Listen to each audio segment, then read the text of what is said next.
Et pour ceux qui sont même ici en Russie savent que pour déporter un Africain, ça ne coûte rien. Même un policier en route t'intervient si ta tête l'énerve et qui, si te prend hors de la loi, il peut te déporter. Il a cette capacité-là, il te déporte. OK? Il te déporte. Et c'est bon. C'est fini, ça ne te coûte, ça ne leur coûte. Reste jusqu'à la fin de cette vidéo car ce sera très très bénéfique. Let's go. Salut chers amis, j'espère que vous allez très très bien. Dans cette vidéo, je vais vous présenter la procédure complète du RVPO. Tout d'abord, c'est quoi le RVPO? Le RVPO, c'est un reçu de visa pour la préparation aux études. Donc, reçu de visa pour la préparation aux études. J'ai écrit pour pas que j'oublie. Donc, maintenant, les autres vont me dire, Yannick, pourquoi tu fais cette vidéo? En réalité, je fais cette vidéo à cause d'une histoire tragique qui m'était arrivée dans les années 2023-2024. Il s'agit de quoi principalement? Il s'agit de, quand je rappelle même, ça me touche franchement, chers amis. En 2024, je faisais cours du soir avec un compatriote, un frère que je vais nommer que je vais nommer je vais nommer X. Donc, X était ensemble, on faisait cours du soir ensemble. Et en journée, on travaillait, on se battait, on faisait des petits jobs en journée. Et on parvenait à joindre les deux bouts ici en Russie. Donc, en journée, quand il dit on faisait des jobs, ça veut dire qu'on avait notre emploi un peu stable de temps en temps et tout. Et tout. Genre, tu travailles, on t'appelle aujourd'hui, demain on t'appelle pas, mais avec le russe que tu as déjà développé, toi-même, tu essaies de te battre ailleurs. Maintenant, vint un jour où, où le département des étudiants étrangers, la directrice m'appelle et me dit, euh, appelle aussi ton frère, appelle aussi ton ami avec qui vous faites tous en cours du jour, en cours du soir, je vais dire. Je l'appelle donc, on arrive dans le bureau du pro-recteur de l'université qui nous fait asseoir et il veut nous faire changer, il veut nous faire transférer, donc quitter du cours du jour, du cours du soir pour le cours du jour. Maintenant, ça a été, au fait, au début, on ne voulait pas accepter parce que c'était tellement difficile pour nous. On voit déjà même en cours du soir, on se battait pour payer la pension et en cours du jour, c'était plus de 2 fois le prix de la pension qu'on devait payer. Donc, on a essayé, nous avons essayé en cette époque de se concerter et de voir ce qu'il y avait de mieux. Mais malheureusement, pour mon frère X, son visa était presque à terme. Donc, et le jour où euh, la chargée, en fait, parce que ce qu'il faut savoir, c'est que l'université a un responsable qui est chargé de prendre ton visa de chaque étudiant et aller au service d'immigration le déposer pour un prolongement.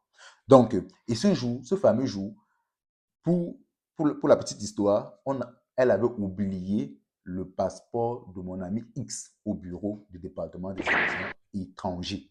Donc, puisqu'elle avait oublié et que son délai de prolongement de visa était déjà à terme, il y avait juste deux choses à faire. Non, même pas deux choses, une seule chose, parce que l'université ne pouvait pas prendre de risque. Le prorecteur m'a appelé dans son bureau et me dit, mon gars, soit ton ami rentre, soit il est déporté. Pourquoi? Parce que son visa est à terme et nous ne pouvons pas le prolonger. Si à un seul instant, le service d'immigration se rend compte que son visa, il est illégal sur le territoire russe, c'est à l'université de payer les pots cassés. C'est une loi russe. Donc, si le service d'immigration se rend compte qu'il est illégal, étant notre étudiant, nous allons payer une amende de près de 500 000 roubles.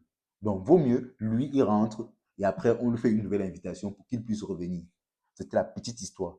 Donc, quand je me suis assis après cette histoire tragique, après cet événement, parce que ce n'est pas facile. Tu es jeune étudiant dans un pays étranger, tu te bats pour t'en sortir avec tout le stress, avec tout ce qui se passe. Mais tu décides et cela arrive brusquement comme ça. Tu te vois en train de payer un billet d'avion à l'imprévu, sur la pression, parce que ce qu'il faut savoir, c'est que quand tu payes un billet d'avion, sur le court terme, le prix est plus cher, puisque quand tu le payes sur de long terme. Donc, il se voit en train de payer un billet d'avion, en train de faire tout, sans rien, tout est à l'improviste, au fait. Donc, c'est à la suite de cette histoire tragique après réflexion, je me suis assis et je me suis dit, waouh. Donc, je me suis dit, n'y a-t-il pas une autre possibilité de pouvoir éviter cela une prochaine fois? D'où je vous parle de REVPO. Si, je pense que s'il avait le REVPO, l'université, au fait, on aurait, ce cas ne serait jamais, au fait, ça ne serait jamais produit, au fait. On n'aura jamais pu, on ne pourrait jamais voir ce style d'histoire-là s'il avait son REVPO dans sa poche. Raison pour laquelle je m'assois aujourd'hui sur ma table pour vous parler du REVPO, pour vous faire comprendre à quel niveau c'est très important de se munir d'un REVPO quand tu es encore étudiant. Et je vais te présenter dans cette vidéo, dans un premier temps, des avantages et dans un deuxième temps, ce qui te permet d'être plus à l'aise. Oui, donc reste scotché pour ne pas rater la pépite tissu. Donc, allons-y. Tout d'abord, voici les documents à fournir pour ton REVPO. Tu as besoin, premièrement, dans un premier temps, d'un enregistrement. L'enregistrement, c'est le lieu où tu vis. Oui. D'un Spravka, on appelle ça, dans un deuxième temps, tu as besoin de Vipiskaya Ispraska. Ça veut dire un extrait de l'ordonnance. Tout ceci, que ce soit l'extrait de l'ordonnance, tu l'obtiens dans le département des étudiants étrangers. Donc, tu vas là-bas, tu demandes, tu as besoin d'un Spravka, d'un précasse, je vais dire. Désolé, je vais dire précasse. Donc, tu parles, tu demandes le précasse, ils vont te donner. L'analyse médicale, pour tous ceux, pour les anciens ou comme les nouveaux qui ont déjà essayé de faire l'analyse médicale ici, ça, tu as besoin de ça et ça a une durée d'1 an. Donc, chaque année, tu dois renouveler, tu dois donner une analyse médicale qui est à jour. Le Spravka. Maintenant, à ce niveau-ci, il y a deux sortes de Spravka. Encore. Tu as le premier Spravka qui, que l'université te donne, dans laquelle figurent les informations suivantes. Ta faculté, ta classe, ton numéro de passeport, le cachet et la signature du prorecteur de ton université, bien évidemment. La, for la forme de tes études. Quand je dis la forme de tes études, ça veut dire quoi? Tu fréquentes sur quel, en cours du jour ou en cours du soir. Donc, et généralement, arrêtons-nous un peu un instant. Si tu n'es pas en cours du jour, mon ami, c'est impossible de le faire. Donc, si tu es en cours, pour ceux qui sont en cours du soir, je suis désolé, vous ne pouvez pas le faire. Et pour encore prolonger, et pour encore vous faire, et suivez encore la suite. Si tu es en cours du soir, sache que après ton cycle d'études, tu vas devoir rentrer dans ton pays d'origine directement. C'est la loi, donc c'est la loi russe qui le dit. Je ne suis pas, ce n'est pas moi. Donc, après ton cycle d'études, si tu es en cours du soir, tu rentres d'abord dans ton pays. C'est comme ça. Donc, revenons dans les documents à fournir. Et maintenant, nous, on a parlé de, on était au niveau de forme d'études. Donc, tout ceci, c'est fait uniquement quand tu es en forme, quand tu es en cours du jour. Le deuxième Spravka, c'est le Spravka Asudi Mesti. Ça veut dire ton casier judiciaire, que je l'ai ici, chers amis. Juste que sur ce casier judiciaire-ci, voici l'erreur que j'ai commise. Et ça me coûte beaucoup d'argent et aussi en temps. Généralement, ton casier judiciaire a une date de préhension de 3 mois uniquement. Après cela, tu es obligé de refaire un autre casier judiciaire. Voici, sur mon casier judiciaire, voici les informations qui sont là, que je vais lire.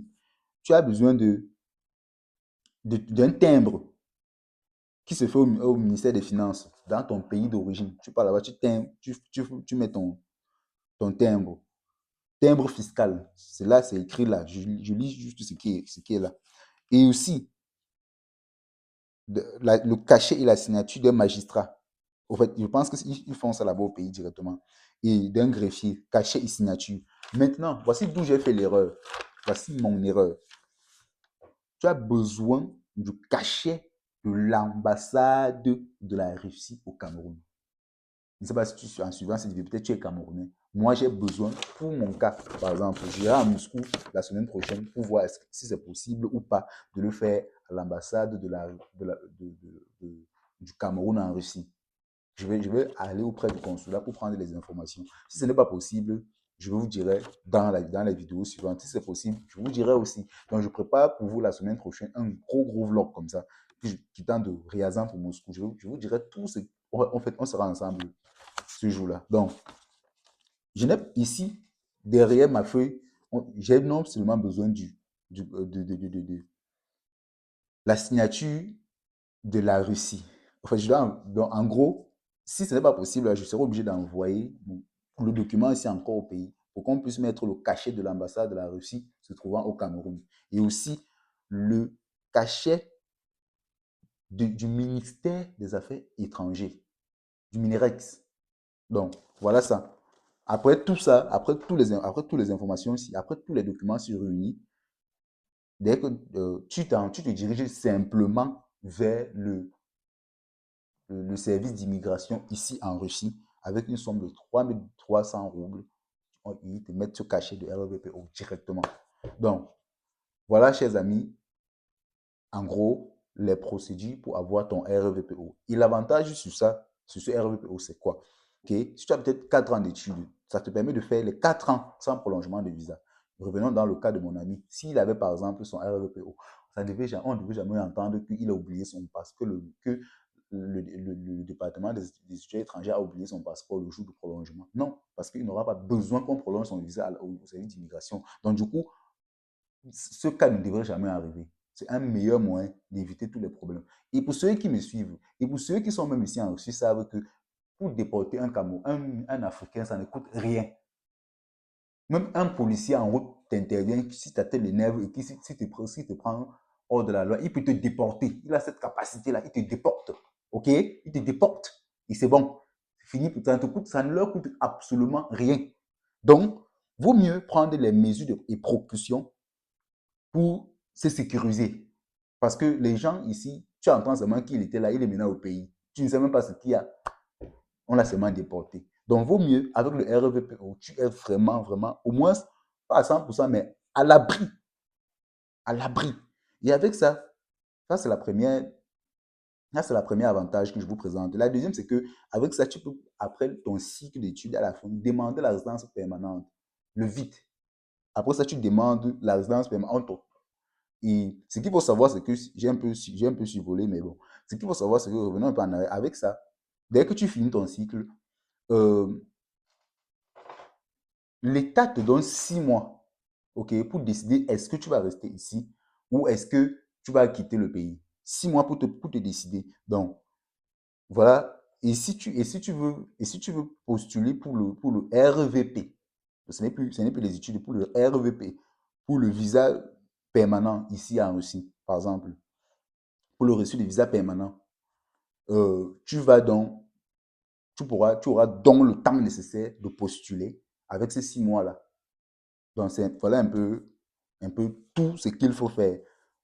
Et après ces 6 mois, si tu veux encore postuler pour le passeport, c'est pendant 5 ans de vite.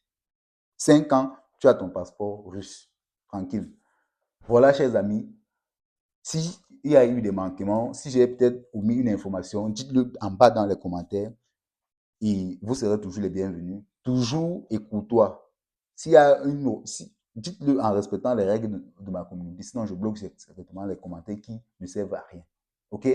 Bon, prenez soin de vous. Big up.